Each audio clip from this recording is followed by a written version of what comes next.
소경의 손을 붙드시고 이런 제목으로 마가복음 강해를 이어가겠습니다. 사랑이라는 감정은 반드시 행위를 동반하게 되어 있습니다.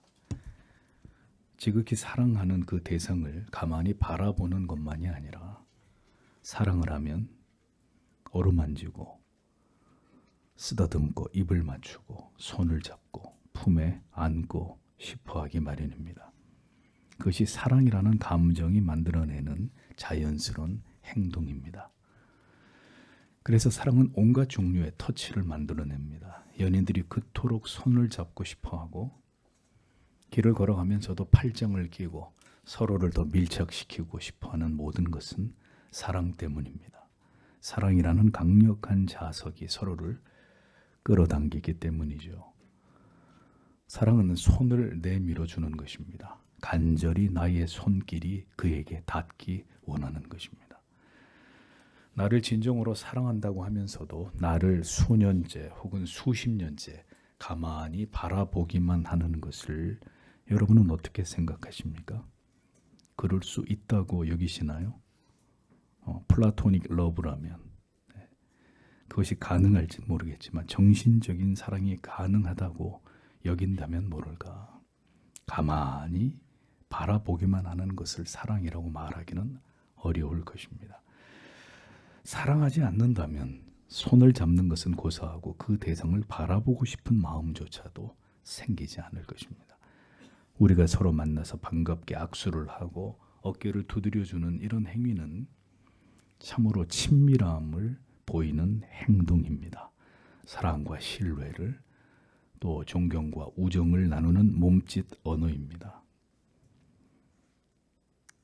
왜 설교의 서두에 이렇게 스킨십에 대한 이야기를 여러분들에게 하고 있는지를 궁금하실 것입니다. 오늘은 예수님께서 그동안 환자들에게 보이신 사랑의 터치에 대해서 말씀을 나누려고 합니다. 주님께서는 환자들을 고치시고 치료하시는 과정에서 그들을 한결같이 다정하게 대하셨습니다. 그들을 어루만지시고 쓰다듬으셨습니다.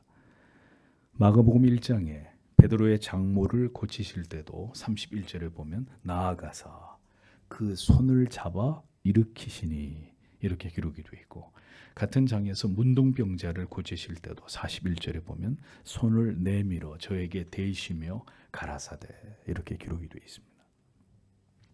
5장에서 회당장 야이로의 딸을 고치실 때도 주님은 그 아이의 손을 잡고 가라사대 달리다굼 하시니 이렇게 기록이 되어 있고, 7장에서 귀먹고 말이 어눌한 자를 고치실 때도 주님은 그의 귀에 손가락과 그 혀에 손을 대시면서 그를 고치시는 장면이 기록이 되어 있습니다. 주님께서는 말씀만으로도 병을 고치셨지만 특별한 경우에는 언제나 환자들을 손으로 만지셨던 모습이 복음서의 곳곳에서 발견이 됩니다. 이전에도 말씀드린 바 같이 이렇게 하나님의 저주를 받은 자들로 간주되었던 병자들에게 손을 대는 것은 유대주의자들에게는 있을 수 없는 그런 일들이었습니다. 병자들에게 손을 대는 것 자체가 곧 부정해지게 되는 것이라고 그들은 여겼기 때문입니다. 자기들의 영혼은 온갖 죄악으로 부정하고 부패했던 유대주의자들이 육신의 질병을 가진 자들에 대해서 도리어 그들을 이렇게 부정하다고 취급하는 그들의 이 위선과 파렴치함을 보십시오. 인간이 인간을 하나님의 은혜 밖에서 사랑하는 것은 한계가 있기 마련입니다. 인간의 사랑은 그저 한순간 그 대상을 동정하고 불쌍히 여기는 정도일 뿐입니다. 엄밀하게 따지면 그렇게 그에게 자비를 베푸는 것도 나의 만족을 위한 것일 뿐입니다. 오직 우리에게 예수 그리스도의 사랑이 있을 때 그 사랑은 멈추지 않고 흘러갈 수 있는 것이고, 그 사랑이 우리 안에 진정으로 차고 넘치게 된다면 마침내 원수까지도 사랑하는 데까지 나아가게 될 수 있는 것입니다. 오늘 본문에는 또다시 예수께서 소경을 고치시는 장면이 기록이 되어 있습니다. 22절을 보면 그분께서 벳세다에 오시니 그들이 한 눈먼 사람을 그분께 데리고 와서 그를 만져주실 것을 그분께 간청함으로 이렇게 기록이 되어 있습니다. 예수께서는 게네사렛에서 두로지경으로 가셔서 그 다음에 시돈을 지나 데가볼리를 가로질러 갈릴리 호수를 건너 달마누다까지 가셨습니다. 거기서 다시 벳세다로 돌아오시게 되는데 이 긴 순회 여행을 이제 주님은 마무리하고 계셨습니다. 특별히 이 기간 중에 예수께서는 이방인들을 대상으로 사역을 행하심으로 구원의 역사가 이방인들에게까지 확장되어서 미치게 될 것임을 예표하셨습니다. 그리고 주님께서는 이제 벳세다에서 마지막 이적을 행하시게 됩니다. 가이사라 빌립보와 함께 분봉왕 빌립에 의해서 건설된 벳세다는 갈릴리 동쪽 국경 너머에 위치하고 있었습니다. 이곳은 예수님의 제자 빌립과 안드레의 고향으로 고라신과 함께 벳세다라는 도시는 예수의 사역에 대해서 아무런 반응을 보이지 않은 대표적인 완악하고 강팍한 도시로 결국 예수님의 저주의 대상이 되기도 했던 바로 그 장소였습니다. 그토록 많은 이적을 행하셨어도 예수 그리스도를 메시아로 인정하지 않고 있었던 벳세다에서 또다시 소경이 주님께로 나아왔다는 사실은 아마도 벳세다의 주민들이 바로 영적으로 이 소경과 다름없음을 마지막으로 보여주는 강력한 상징이 아닐까 하는 생각을 우리가 하게 됩니다. 가장 불쌍한 영혼들이 바로 이런 자들입니다. 올바른 진리와 교리를 평생 듣고 배웠어도 믿음으로 반응하지 않는 영혼들.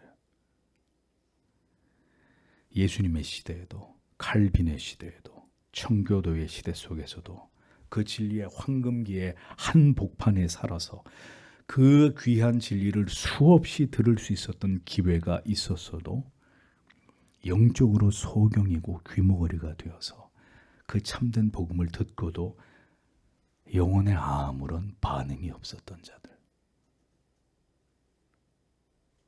그들이 바로 유기된 자들입니다. 오늘도 참된 복음과 진리를 듣고도 영혼에 아무런 반응이 없다면 그저 그럴 수 있는 것이 아니라 더 진지하게 자기 영혼을 낮추어서 주의 긍휼과 자비가 내게 임하기를 약속의 말씀을 의지해서 기도하셔야 합니다. 더 간절히 겸비한 마음으로 예수여 저를 불쌍히 여겨 주옵소서라고 기도하셔야 합니다. 그렇지 않으면 우리는 이 지엄한 주의 말씀을 들어야 될지 모르기 때문이죠. 화가 있을진저 고라시나, 화가 있을진저 벳세다야, 너희에게 행한 모든 권능을 두로와 시돈에서 행하였다면 저희가 벌써 베옷을 입고 제에 앉아 회개하였으리라. 내가 너희에게 이르노니 심판날에 두로와 시돈이 너희보다 견디기 쉬우리라. 주님은 마태복음 11장 21절 22절에서 이렇게 분명하게 말씀하셨습니다. 그럼에도 불구하고 우리가 소망을 가지고 감사해야 되는 것은 여러분은 하나님의 놀라운 섭리 가운데 오늘도 진리가 선포되는 자리에 나와 계시고 마음을 다해서 진리의 귀를 기울일 때 반드시 우리에게 영혼의 깨달음과 은혜를 부어주심으로 하나님은 이 마지막 시대에도 회심의 은혜를 베풀어 주시는 분이시기 때문이라는 겁니다.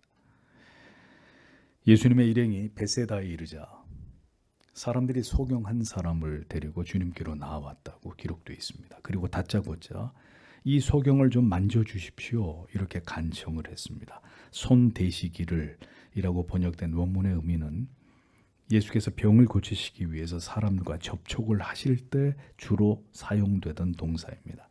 그냥 만지는 것이 아니라 치료의 목적으로 터치를 하는 것을 의미하는 것입니다. 근데 사실 이렇게 주의 만져주심을 구하는 것은 상당히 무례한 요청입니다. 그 이유는 앞서 밝힌 바대로 부정한 병자를 만져달라는 요구 자체가 유대인들의 사고 속에서는 절대로 용인될 수 없는 일이었기 때문입니다. 그러나 그만큼 절박했고 간절함으로 사람들은 그런 유대주의 율법을 생각할 겨를도 없이 언제나 예수님의 그 도움의 손길을 필요로 하고 있었다는 것을 알 수 있는 것이죠. 이러한 무례한 요청을 언제나 기꺼이 용납해 주신 이유는 주님께서는 영혼들을 사랑하셨고 그러한 그들의 요청에 담겨 있는 간절한 마음과 그리고 주님을 향한 그 순수한 믿음을 언제나 주님이 귀하게 보셨기 때문이라는 겁니다. 오늘도 주님 앞에 나와서 주님, 저의 이 고단하고 지친 영혼을 어루만져 주옵소서.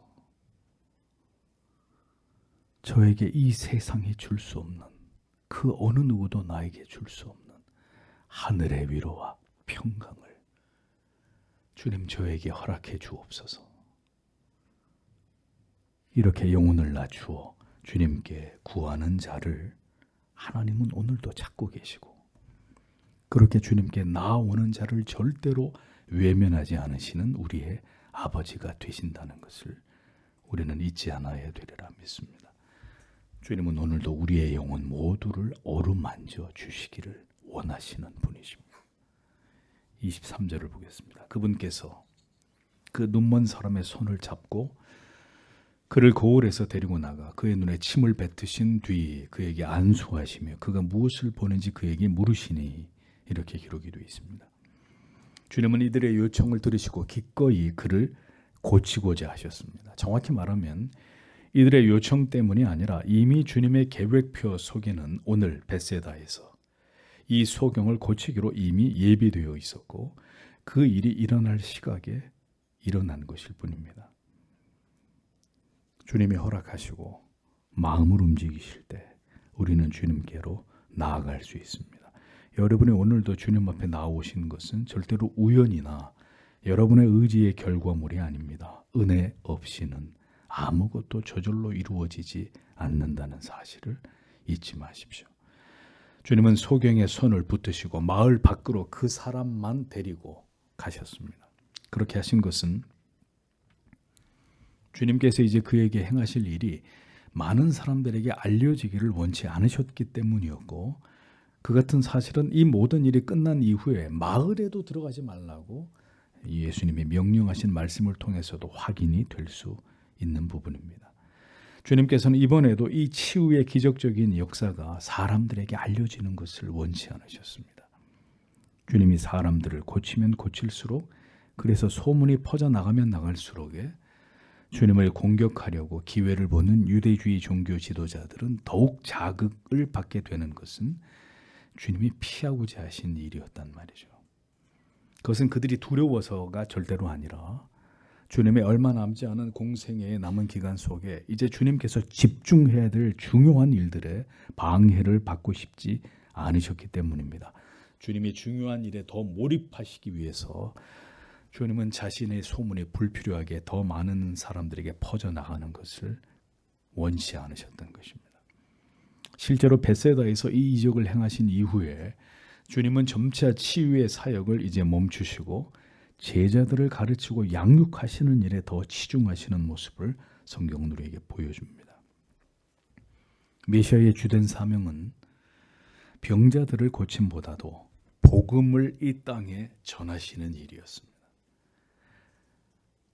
또한 이제 주님께서 더 이상 이 땅에 계시지 않는 때가 이를 때 제자들이 힘있게 복음을 전하도록 그들을 가르치시고 사도로서 사명을 그들이 잘 감당하도록 준비시키시는 일이었습니다. 그러한 이유들로 주님은 비밀스럽게 이 소경을 고쳐주고자 그의 손을 붙잡고 마을 밖 사람이 없는 곳으로 이동을 하신 것입니다. 주님은 이 소경의 손을 붙잡고 마을 밖으로 가셨습니다. 거리가 얼마나 되고 시간이 얼마나 걸렸는지 성경은 이것을 기록하고 있지 않지만 주님께서는 자상하게 그의 손을 붙잡고 이동을 하셨습니다. 앞이 보이지 않으니 주님이 그의 손을 붙들고 가실 수밖에 없는 이런 상황이었겠죠. 이 소경은 주님의 손에 이끌려 걸어가는 동안에 아마도 심장이 터질 것 같은 이런 흥분을 감출 수 없었을 것입니다. 이제 소문만으로 듣던 그 예수님의 손에 자신이 이끌려서 기적적인 치료를 받기 위해서 주님과 함께 걸어가고 있었기 때문에 그는 그가 가질 수 있는 모든 기대감으로 충만해져 있었을 것입니다. 사랑하는 성도 여러분, 오늘도 수고와 슬픔뿐인 인생 속에서 주님의 손을 잡고 걸어가시는 여러분들이 되십시오. 주님은 오늘도 우리의 손을 잡고 걸어가기를 기뻐하시고 우리를 흑암 속에서 건져내기를 좋아하시는 주님이시라는 사실을 잊지 마십시오. 진리 속에서 주님을 올바로 알아야 주님의 손을 붙들 만큼 그분과 친밀해야 주님을 더 신뢰할 수 있고 주님을 더 사랑할 수 있습니다. 먼 발치에서 그저 저 먼 곳에서 그렇게 주님을 쫓는 것이 아니라 주님의 손을 붙들고 주님과 함께 걸어가는 그런 삶이 축복스러운 삶입니다. 때로 우리가 인생을 지나가는 동안 눈앞이 캄캄하고 우리가 뭘 해야 할지 알 수 없을 만큼 절망적인 상황에 놓이게 될 때 성도 여러분, 주님은 절대로 멀리 계시는 분이 아니심을 잊지 마십시오. 주님은 언제나 여러분이 손 닿을 곳에 계십니다. 우리의 미래에 대해서 아무것도 보이지 않는 그 절망의 순간에조차도 주님께서는 당신의 손을 붙잡고 당신을 인도하고 계시는 분이시라는 사실을 잊어서는 안 됩니다. 주님은 이 소경을 마을 밖으로 데리고 가셔서 눈에 침을 뱉으시고 그에게 안수를 하셨습니다. 침을 뱉는 행위, 모욕적인 행위죠. 마가복음 15장 65절을 보면 대제사장들이 예수를 고소하며 주님을 어떻게 대했는지에 대해서 기록하고 있는데 성경이 이렇게 기록되어 있습니다. 혹은 그에게 침을 뱉으며 그의 얼굴을 가리우고 주먹으로 치며 가로되 선지자 노릇을 하라 하고 하속들은 손바닥으로 치더라. 누굴 그렇게 했다는 거예요? 예수님께 그렇게 했다. 침을 뱉고 얼굴을 주먹으로 치고 손바닥으로 예수님을 때리는 이런 짓들을 했다는 거죠. 침을 뱉었습니다. 그냥 말씀으로도 얼마든지 소경의 눈을 뜨게 할 수 있으셨던 주님이셨습니다. 그러나 주님은 그의 눈에 그의 얼굴에 침을 뱉었습니다. 우리에게 어떤 일이 일어나든 우리에게 어떤 수치와 모욕을 당하게 되는 일이 생기든 우리는 우리의 치료자, 우리의 구원자이신 그리스도만을 신뢰해야 합니다. 아니 왜 얼굴에다 침을 뱉습니까? 지금 더럽게. 이렇게 반응하는 것이 아니라 귀신 들린 딸을 둔 수로보니게 여인의 모습 속에서 겸비함이란 어떤 의도된 모욕도 우리의 치료자, 우리의 어떤 의도된 모욕도 능히 받아들이면서 주님께 겸손히 엎드리는 것이 주가 원하시는 겸비함이라는 것을 우리는 생각해 보았습니다. 주님이 우리의 마음을 놔주실 때 우리는 그렇게 주께 모든 것을 의탁하고 의존해서 우리를 바닥까지 주님이 낮추실 수 있다는 것을 생각할 수 있어야 합니다. 아니 저에게 왜 그러시는 겁니까 도대체? 이렇게 반응하는 것이 아니라 오늘도 높아진 우리의 마음을 주님이 낮추어 주시길 내 영혼의 침을 뱉으시더라도 그것이 나를 살리기 위함임을 깨닫게 되는 은혜가 우리에게 있게 되기를 우리는 하나님 앞에 기도해야 되는 것이죠. 나를 분명 이 자리에서 더 낮추실 수 있는 주님이십니다. 그런데 나에게 왜 이렇게 하시는 것이냐고, 내 인생을 도대체 왜 이렇게 만드시는 것이냐고 여전히 분노하며 하나님께 반문하고 있다면 우리의 영혼은 아직 준비가 되어 있지 않은 것입니다. 주님은 저에게 그렇게 하실 수 있는 분입니다. 얼마든지 저에게 그렇게 하실 수 있는 분입니다. 이 대답이 우리에게 자연스럽게 준비될 때까지 주님은 이제 우리를 계속해서 놔주실 것이고, 그렇게 우리가 주께서 어떤 일을 행하시든 믿음으로 그것을 수용할 때가 되었을 때 주의 뜻을 우리 안에서 이루실 것입니다. 눈을 뜨게 해달라고 했지 내게 침을 뱉으라고 하지 않았습니다. 소경은 자기의 눈에 침을 뱉는 주님을 향해서 어떤 반항이나 항의도 하지 않았습니다. 진정으로 모든 걸 주님께 다 맡긴 모습을 보여줍니다. 침을 뱉든 뺨을 때리든 이런 것이 중요한 것이 아니었던 것이죠. 모든 것을 주께 맡기고 나를 살리실 리도 주님이시고 나를 죽게 하실 리도 주님이시라는 이런 믿음으로 그는 지금 주님의 손에 온전히 의탁하고 있는 것을 볼 수 있습니다. 주님은 그렇게 이 소경의 마음을 준비시켜 놓으신 것이죠. 그렇게 우리도 주님 앞에서 오늘 우리 자신을 부인하고 있는지를 생각해 보십시오. 주님이 저에게 이렇게 하시면 안 되죠. 교회가 내게, 성도들이 나에게, 목사님이 나에게 이렇게 하시는 건 아니죠. 오늘도 우리는 우리의 자존심, 우리의 체면 같은 것들을 더 중요하게 여기고 있지 않은지를 생각해 보십시오. 우리는 사람 앞에 나와 있는 것이 아닙니다. 하나님 앞에서 하나님의 긍휼과 자비를 구하면서 그 앞에 엎드려 있는 자들이 아닌가요? 정미한 말씀이 우리의 부패한 마음을 저격해서 우리의 뺨을 치고 우리 얼굴에 침을 뱉는 것 같은 모멸감과 수치심을 여러분들이 하나님의 말씀을 듣는 가운데 느끼실 수도 있을 것입니다. 그러나 신자는 그 자리를 박차고 일어나지 않습니다. 십자가 아래 자신을 장사 지낸 사람은 그렇게 예배당 문을 박차고 떠나지 않습니다. 주여, 그 말씀이 모두 옳습니다. 저는 죄인입니다. 마음으로 그렇게 답하기 마련이죠. 침을 뱉어도 주가 하시는 일이라면 이 모든 일이 나를 만드시는 과정이라고 믿을 수 있는 그 믿음, 주님이 오늘도 우리 안에서 확인하고자 하시는 믿음이라는 것을 기억하십시오.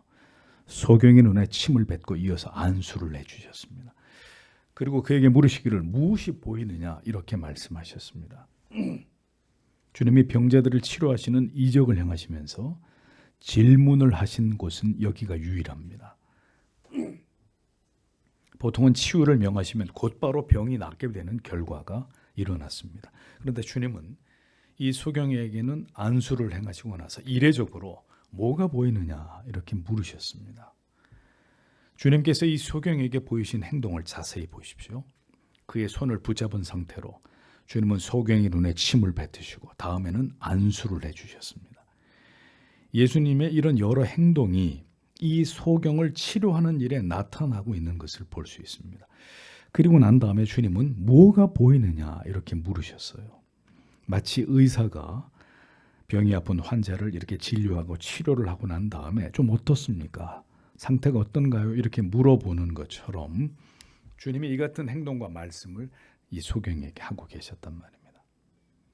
이런 주님의 언행은 지금 이 소경의 마음속에 예수 그리스도에 대한 더 확고한 믿음과 병이 나을 것에 대한 기대감을 최대치로 끌어올리고자 하시는 주님의 선한 의도가 담겨 있다는 것을 우리는 볼 수 있어야 합니다. 마가복음 7장에서도 주님께서는 귀먹고 어눌한 자를 고치실 때 단순히 말씀만으로 치료하지 않으시고 손가락을 그의 양귀에 넣고 또 침을 뱉어서 그의 혀에 대시는 이런 행동을 취한 것을 우리는 기억합니다. 믿음이 적은 자들에게는 지금 내가 너를 고치고 있다는 것을 이러한 과정을 통해서 주님은 보이시고 그들의 마음에 간절한 기대감과 주님에 대한 신뢰를 한층 더 끌어올리시는 이런 모습을 볼 수 있었습니다. 이렇게 여느 때와 조금 다른 모습을 우리는 특별한 경우에 병을 고치시는 주님의 모습 속에서 보게 되는 것입니다. 이 모든 것이 인간의 연약함과 그 믿음의 부족함을 아시는 주님의 세심한 배려이고 격려하는 사실을 우리는 알 수 있는 것입니다. 이 부분을 계속되는 말씀을 통해 더 깊이 생각을 해보겠습니다. 24절에 그의 대답을 보십시오. 그가 쳐다보고 이르되 나무처럼 생긴 사람들이 걸어 다니는 것을 내가 보나이다 하므로 이렇게 기록이 되어 있습니다. 주님이 침을 뱉어 안수까지 해주셨는데 그의 시력은 완전히 회복되지 않은 것으로 보입니다.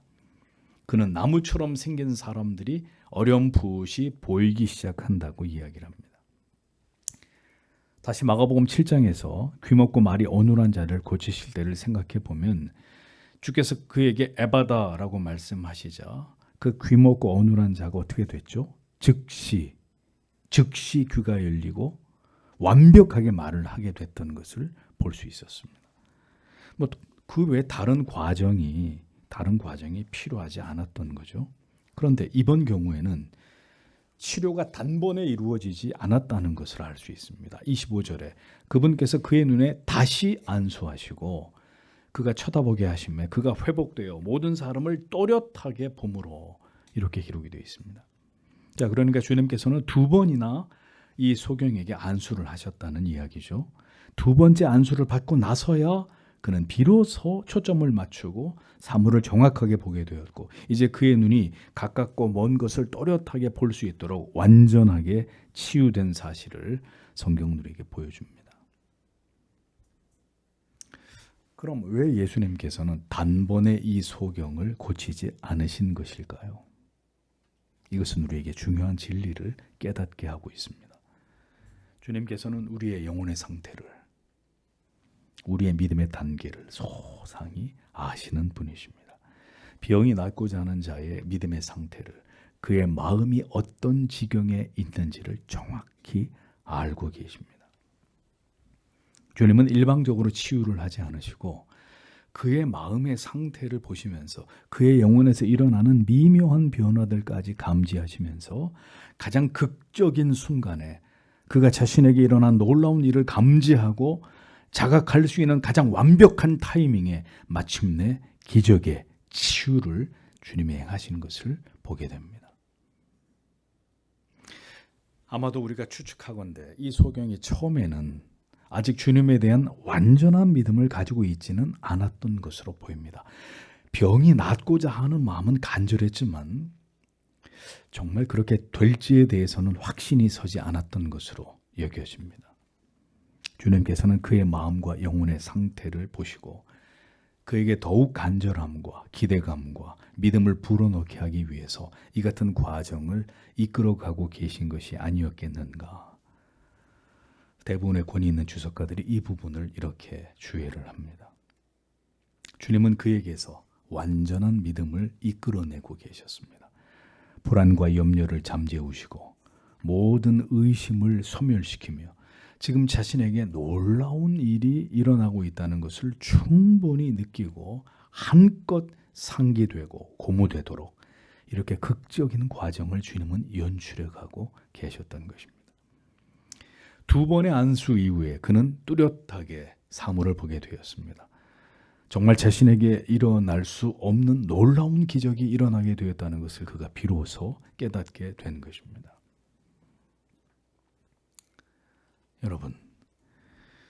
여러분들이 예수를 처음 믿게 되신 과정을 한번 생각해 보십시오.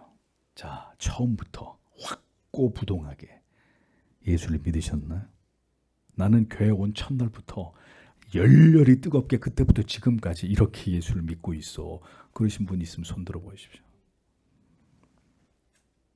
회심을 하기 전에 우리는 습관적으로든 타의에 의해서든 현실적인 불안이나 두려움 때문이든 어떤 동기에 의해서든 교회를 다니기 시작하게 되었습니다. 교회를 나오게 된 시작이 그렇게 이루어지는 일들은 비일비재한 일입니다. 그렇게 믿음이 없거나 혹은 믿음이 연약할 때는 교회를 다니기는 하지만 마음속에 많은 의심과 회의에 사로잡히게 되는 이런 경우들이 다반사입니다. 여전히 구원에 대한 확신, 천국과 지옥에 대한 믿음도 불확실하고 모든 것이 희미하고 부정확하기 마련입니다. 여전히 모르는 것에 대해서 이해가 되지 않는 것들 투성이고 예수를 믿는다는 것에 대해서 아직도 막연하고 신앙에 대해서 모르는 것이 대부분인 답답함을 느끼게 되어 있다는 거죠. 주님께서는 우리가 바로 그런 과정을 거쳐서 진정으로 회심을 경험하고 우리의 믿음이 확신하게 되는 데까지 자라가게 된다는 사실을 알고 계시는 분이십니다. 그러므로 주님은 우리의 그 모든 연약함과 더디 믿게 되는 우리의 영적인 아둔함을 아시고 언제나 우리 안에서 우리의 믿음을 서서히 불러일으키시는 일들을 꾸준히 행하시는 분이라는 사실을 우리는 알아야 합니다. 하나님의 택하신 자녀들에게 하나님은 절대로 포기하지 않으시고 자꾸 믿음을 불어넣으시는 일들을 그의 인생 속에서 하나님이 계속해서 행하시는 것입니다. 때로는 기도하지 않은 일에 대해서조차도 그것이 이루어지는 이 기가 막힌 어떤 이런 일들을 통해서 우리에게 하나님의 인자하심과 자비하심을, 그분은 선하신 우리 아버지심을 보이기도 하시고, 때로는 우리를 사랑의 매로 다스려 하나님이 이렇게 나를 막으시고 죄의 유혹에서 건져내시고 나를 보호하고 계신다는 사실이 믿어지도록 역사하십니다. 이 모양 저 모양으로 우리의 인생에 개입하시고 간섭하셔서 우리에게 믿음을 점점 더 불어넣는 일들을 하나님은 끊임없이 행하고 계시는 분이시라는 겁니다. 회심은 단회적일지라도 그렇게 우리에게 선물로 주신 믿음이 확고부동한 확신으로 우리 안에 깊이 심겨지는 것은 점진적인 성화를 통해서라는 사실을 우리는 기억해야 합니다. 신앙은 그렇게 점진적으로 자라가는 것입니다. 하루아침에 이렇게 수직으로 자라는 게 아니라 서서히 점진적으로 자라가는 것이다. 성령이 우리 안에서 이 모든 일들을 오늘도 주도하고 계시고 그렇게 우리의 신앙을 연단해 가시는 일들을 오늘도 행하고 계신다는 것입니다. 그래서 우리의 연약함을 잘 아시는 주님이십니다. 믿음의 정도가 사람에 따라 모두 다르고 그 믿음이 성장해 나가는데 필요한 시간도 일률적이지 않다는 것이죠. 그렇게 우리를 잘 아시는 하나님께서는 우리 각자에게 맞게 우리의 믿음이 성숙하고 성장하는 길로 우리를 인도하시는 아버지가 되십니다. 누군가에게는 말씀만으로 고치기도 하시지만 누군가는 어루만지시기까지 합니다. 2번이나 안수를 하십니다. 누군가에게는 긍휼을 호소함을 뿌리치시는 차갑게 대하기도 하시지만 누군가에게는 그렇게 정성을 다해서 그를 어루만지면서 고치시는 이런 모습을 성경 우리에게 보여주고 있습니다. 부드럽게 대할 자와 냉정하게 대할 자를 알고 계시는 주님이십니다. 그러나 중요한 사실은 그들 모두를 다 사랑하신다는 거죠. 우리 모두를 개별적으로 가장 잘 아시는 주님께서는 우리 각자의 믿음의 분량대로 우리 안에서 역사하시는 분이십니다.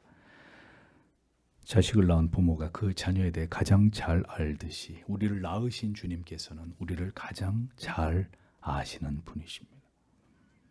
우리를 어떻게 인도해야 마침내 믿음을 갖게 하고 확신을 얻게 해서 진실된 믿음을 가진 하나님의 자녀가 되게 만드시는지를 주님은 잘 알고 계시는 분이십니다. 오늘도 우리 각자를 향하신 하나님의 뜻과 계획대로 우리를 인도하고 계시는 주님이심을 우리는 믿을 필요가 있는 것입니다.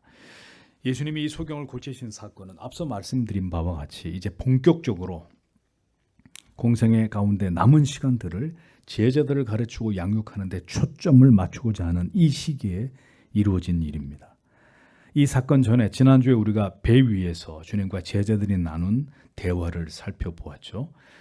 여전히 주님의 말씀의 의미조차도 올바로 이해하지 못하고 있는, 영안이 막혀 있고 전혀 진리를 깨닫지 못하고 있는 어리석은 제자들의 모습을 볼 수 있었습니다. 예수님의 제자들이 보여준 이 아둔한 언행은 그리스도의 공생에 내내 기대에 미치지 못하는 그런 모습들이었습니다. 그러나 주님은 그들에 대해서 오래 참으시면서 묵묵히 그들에게 천국의 복음을 전하고 가르치셨습니다. 훈계와 책망보다는 언제나 부드러운 말씀으로 그들을 이끌어 오셨습니다. 그랬던 주님께서는 지난주에 말씀에서 보았듯이 강하게 제자들이 여전히 육의 것에만 치중해서 마음을 빼앗기고 있는 이 제자들의 모습을 보시면서 처음이자 마지막으로 그들을 강하게 책망하신 장면을 볼 수 있었습니다. 처음부터 책망하시지 않았어요. 어느 시점에 이르러서 주님은 그들에게 무섭게 질타하셨습니다. 이와 같은 모든 주님의 모습을 통해 볼 때 주님은 우리의 상태를 너무나 잘 아시는 분이시고 우리의 신앙의 수준에 맞게 우리를 이끌어 가시는 분이심을 성경은 우리에게 보여주고 있다는 것을 우리가 대면하게 됩니다. 우리를 언제나 푸른 초장 쉴 만한 물가에서 평안 가운데 거하게만 하실 때가 있는 것이 아니라 그럴 때도 있지만 마침내 하나님이 정하신 어떤 때가 이르게 되면 강하게 우리를 압박하시고 이제 신앙의 다음 단계로 우리를 내딛게 하시기 위해서 우리를 고난과 위기의 광야로 내몰기도 하시는 그분이 우리를 이끄시는 주님이시라는 사실을 우리는 기억해야 된다는 것입니다. 그렇게 인생의 모든 날들을 통해서 우리의 신앙을 점점 상향 조정하시고 우리의 믿음을 키워 나아가시는 분이 바로 우리의 아버지 하나님이 되시는 것입니다. 그러므로 우리는 절대로 어린아이 같은 신앙에 머물러 있어서는 안 됩니다. 성경은 이 부분에 대해서 여러 차례 경고하셨습니다. 히브리서 5장 13절 14절에 대저 젖을 먹는 자마다 어린 아이니 의의 말씀을 경험하지 못한 자요 단단한 식물은 장성한 자의 것이니 저희는 지각을 사용함으로 연단을 받아 선악을 분별하는 자들이니라 이렇게 말씀했고 에베소서 4장 13절 14절은 우리가 다 하나님의 아들을 믿는 것과 아는 일에 하나가 되어 온전한 사람을 이루어 그리스도의 장성한 분량이 충만한 데까지 이르리니 그리스도의 장성한 분량이 충만한 데까지 이르러야 된다. 이는 우리가 이제부터 어린 아이가 되지 아니하며 사람의 괴술과 간사한 유혹에 빠져 모든 교훈의 풍조에 밀려 요동치 않게 하려 함이라. 에베소서에는 이렇게 기록이 되어 있습니다. 고린도전서 13장 11절은 내가 어렸을 때에는 말하는 것이 어린아이와 같고 깨닫는 것이 어린아이와 같고 생각하는 것이 어린아이와 같다가 장성한 사람이 되어서는 어린아이의 일을 버렸노라. 이렇게 말씀하고 있습니다. 성경은 어린아이 같은 신앙의 수준에 대해서 여러 번 언급했습니다. 어린아이는 스스로 판단해서 행동할 줄을 모릅니다. 어린아이는 의지가 박약합니다. 어린아이는 고매한 지식에 대한 관심이 없습니다. 어린아이는 챙겨주지 않으면 스스로 자신을 챙기지 못합니다. 어린아이는 간절히 뜨겁게 기도할 줄 모릅니다. 어린아이는 이기적인 생각과 말과 행동을 일삼습니다. 어린아이는 쉽게 거짓말에 속아 넘어갑니다. 어린아이는 부모의 책망과 훈계를 잘 받아들이지 못합니다. 쉽게 토라지고 오해하고 자기를 사랑해 주지 않는다고 투정합니다. 어린아이는 언제나 자신만 더 사랑받기 위해 시기하고 질투합니다. 우리는 성숙한 그리스도인입니까? 아직 어린아이에 불과한 신자입니까? 주님은 오랜 시간 속에서 우리를 점점 성숙한 그리스도인으로 세워가십니다.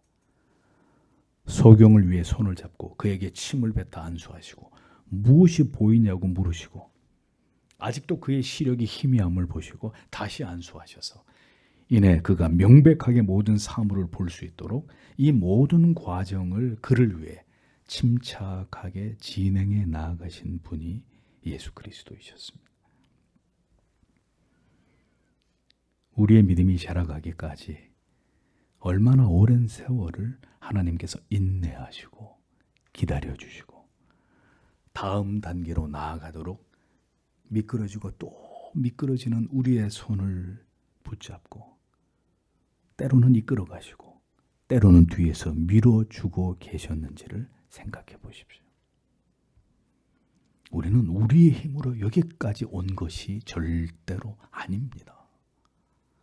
막 태어난 갓난아기에 불과했던 우리를 먹이고 입히고 씻겨서 여기까지 자라게 하신 분은 우리의 아버지이신 하나님이십니다. 우리는 모두 소경이었습니다. 하나님의 존재하심을 전혀 알지 못하고 살아가던 자들이었습니다. 오직 내 자신만을 위하면서 살아왔던 자들이었습니다. 그런 우리를 십자가 위에서 다시 태어나게 해주신 분이 우리의 구주이십니다. 그럼에도 불구하고 우리의 영혼의 시야는 흐렸고 깨달아가야 될 진리의 세계는 끝도 없이 펼쳐져 있었습니다. 그런 우리의 손을 잡고 그 깊은 진리의 시면으로 조금씩 인도해 가고 계시는 분이 바로 우리의 아버지십니다. 제가 초등학교 입학하기 전으로 기억하는데 저는 물에 대한 공포심을 갖게 된 계기가 있었습니다. 가족들이 모두 수영장에 간 적이 있었는데 그때 외삼촌 가정하고 같이 갔던 것, 부산에 사시는 외삼촌하고 같이 갔던 것 같습니다. 초등학교도 들어가기 전인 꼬마를 뒤에서 이렇게 저를 끌어안고 외삼촌이 수영장 바닥까지 몇 번을 끌고 들어갔습니다. 그러니까 아무리 발버둥 쳐 보아도 소용이 없었어요. 나를 꽉 움켜잡고 물속으로 쏙 들어가는 거죠. 그날 저는 죽는구나. 이렇게 내가 여기서 오늘 죽는구나. 극도의 공포를 느꼈습니다. 근데 그런 방식이 아니라 좀 더 올바른 수영법을 이렇게 차근차근 이렇게 체계적으로 가르쳐 주었다면 아마도 지금은 제가 물에서 잘 뜨는 사람이 되지 않았을까 이런 생각이 듭니다. 아직도 저는 물에만 들어가면 잠수함이 됩니다. 무지하고 목매하며 여전히 죄성을 가지고 넘어지고 쓰러지기를 반복하는 우리들이지만 주님께서는 무엇이 보이냐 물어보고 또 물어보시면서 점점 우리의 눈과 귀를 열어가시면서 우리가 깨달아야 될 진리를 하나하나 열어 보여주셨습니다. 이제는 무엇이 참된 진리이고 진정한 구원에 이르는 믿음인지 밝은 시력으로 또렷이 볼 수 있을 만큼 우리를 회복시켜 주셨습니다. 오늘도 우리 안에서 이 모든 일들을 이루어가고 계시는 분이 우리의 구주이십니다. 26절을 보십시오. 그분께서 그를 그의 집으로 보내시며 이르시되 고을에 들어가지도 말고 고을에 어떤 사람에게 그것을 말하지 말라 하시니라. 이렇게 기록되어 있습니다. 예수님께서는 앞을 볼 수 있게 된 이 사람을 집으로 돌려보내시면서 마을로 들어가지 말라고 말씀하셨습니다. 다른 번역에는 마을에 어떤 사람에게도 말하지 말라라고 말씀하신 분이 추가되어 있습니다. 주님께서는 이제 더 이상 사람들을 고치시는 일에 시간을 허비하실 수 없었습니다. 이러한 이적을 행하시는 일로 인해서 유대주의 종교 지도자들을 자꾸 자극해서 마찰을 일으키시는 일을 주님은 피하고자 하셨고, 이제 주님은 치유의 사역을 최소화하시고, 다시 말씀드리지만 제자들을 가르치고 교훈하시는 일에 온전히 그분은 집중하기를 원하셨습니다. 환자를 고치고 치료하는 일보다 메시아 되신 주님께서 더욱 본질적인 사역이 그분에게 있었기 때문에 주님은 그 일에 집중하기를 원하셨던 겁니다. 더 많이 천국의 복음에 대해서 가르치고 전하는 이 일에 주님은 더 많은 시간을 쓰기를 원하셨던 것이죠. 주님이 공생애를 사시면서 어떤 일을 중요하게 여기시고 그 일에 몰입하셨는지를 우리는 분명히 알아야 합니다. 다시 말씀드리지만 주님은 이스라엘을 정치적으로 해방시키기 위해서 오신 것도 아니었고, 이스라엘 백성들의 병든 육체들을 다 고치기 위해 오시는 것도 아니셨습니다. 이것은 메시아의 본질적인 사역이 아니었단 말이죠. 예수님은 이제 사도의 사명을 감당해야 될 제자들, 12명의 제자들에게 마태복음 28장 19절에서 20절 이렇게 당부하셨습니다. 그러므로 너희는 가서 모든 족속으로 제자를 삼아 아버지와 아들과 성령의 이름으로 세례를 주고 내가 너희에게 분부한 모든 것을 가르쳐 지키게 하라. 볼지어다 내가 세상 끝날까지 너희와 항상 함께 있으리라 하시니라. 사도들에게 가장 중요한 사명은 복음을 전하여 예수를 믿게 함으로 그들에게 세례를 베풀고 주께서 제자들에게 가르치시고 교훈한 모든 복음의 진리를 그들에게 가르쳐 지키게 하는 것이었습니다. 그러므로 주님께서 공생애 가운데 가장 중요하게 여기신 사역은 바로 참된 복음을, 진리를 가르치시는 일이었다는 것을 우리는 기억할 필요가 있는 것입니다. 요한복음 14장 26절에서 주님은 이렇게 말씀하셨습니다. 보혜사 곧 아버지께서 내 이름으로 보내실 성령 그가 너희에게 모든 것을 가르치시고 내가 너희에게 말한 모든 것을 생각나게 하시리라 라고 말씀하시면서 보혜사 성령이 오시는 가장 중요한 이유는 주님이 제자들에게 가르치셨던 모든 천국 복음을 그들로 하여금 깨닫게 하고 생각나게 하시는 것이라는 것을 말씀하셨습니다. 진리는 성경의 66권의 정확무오한 완성된 계시의 말씀을 통해서 우리에게 주어졌습니다. 성경 외에 다른 계시는 존재하지 않습니다. 그 어떤 가치도 우리의 신앙의 중심이 될 수 없고 이 땅에서 우리가 얼마나 복을 받고 형통한 삶을 살 것이냐의 문제도 예수를 믿는 본질적인 이유는 아니란 말입니다. 우리는 오직 진리를 깨달아 알며 그 진리를 통해서 하나님과 하나님의 위대하신 구원의 계획을 깨닫고 아는 것이 우리의 신앙에서 가장 중요한 가치다 라는 사실을 기억해야 합니다. 가장 좋은 선물을 받았습니다. 그러면 우리는 그 선물을 뜯어봐야 합니다. 그리고 그 선물에 나를 사랑하는 사람의 얼마나 소중한 마음이 거기에 담겨 있는지를 알아야 할 것입니다. 소중한 사람에게 받은 선물일수록에 평생을 간직하고 싶을 만큼 나에게 귀중한 가치가 될 수밖에 없듯이 우리가 하나님께로부터 뭔가를 받았는데 그의 아들을 통해서 뭔가를 받았는데 그게 구원이라고 성경이 얘기하고 있는 거예요. 그 믿음을 통해서 그걸 우리에게 주셨다는 거죠. 그러면 그거에 대해서 소상히 우리는 알아야 되는 겁니다. 이 귀한 구원의 은혜, 영생의 은혜를 받았는데 이게 도대체 어떻게 우리에게, 내게, 나 같은 자에게 이 은혜가, 이 하나님의 사랑이 내게 임한 것일까? 평생을 걸쳐서 이것을 알기를 노력하고 그리고 그 진리를 소중하게 여겨야 된다는 겁니다. 우리 영혼을 매우 귀하게 다루어야 된다는 거죠. 하나님이 우리에게 원하시는 것은 우리를 위해 삼위의 하나님께서 행하신 그 놀라운 일들을 우리가 마침내 깨달아 아는 것입니다. 그것을 우리에게 가르치시고 깨닫게 하시기 위해서 이스라엘이라는 나라와 민족의 역사를 통해 하나님께서는 하나님 자신이 어떤 신이신지를 우리에게 열어 보이셨습니다.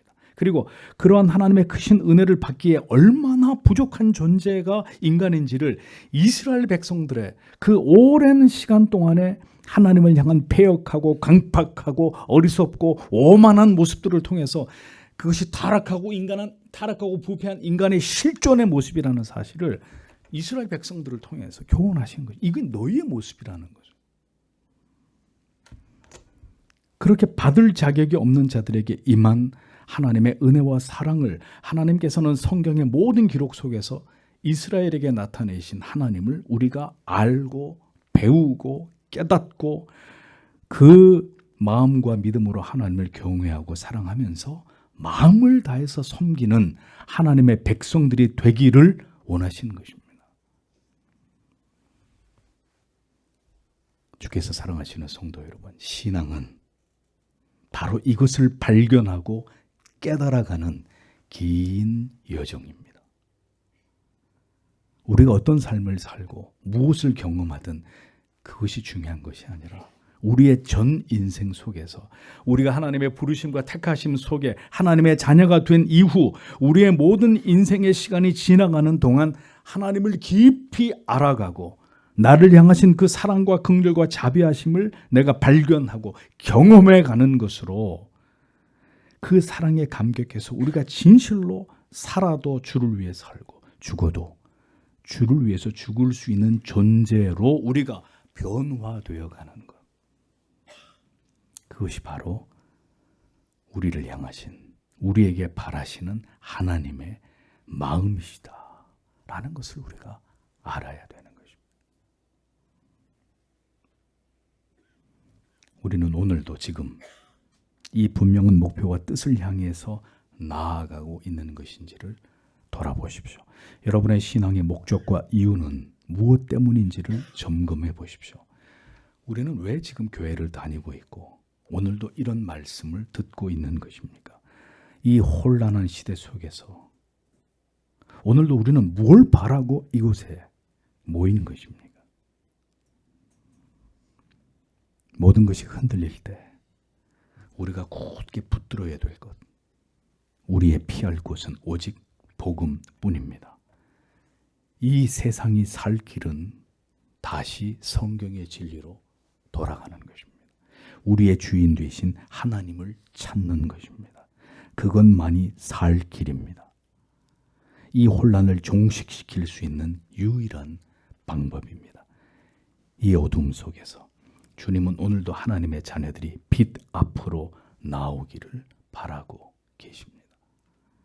예수 그리스도의 피 묻은 이 복음이 오늘도 우리에게 전달하고자 하는 바, 그 뜻을 부디 여러분 모두가 올바로 이해하시고 깨달으시고 믿게 되시기를 바랍니다. 그리고 복음이 말씀하고 있는 참된 믿음으로 주님을 믿고 신앙하고 하나님이 기뻐하시는 성도의 삶으로 하나님께 모든 영광을 돌려드리는 우리 모두가 되기를 소원합니다.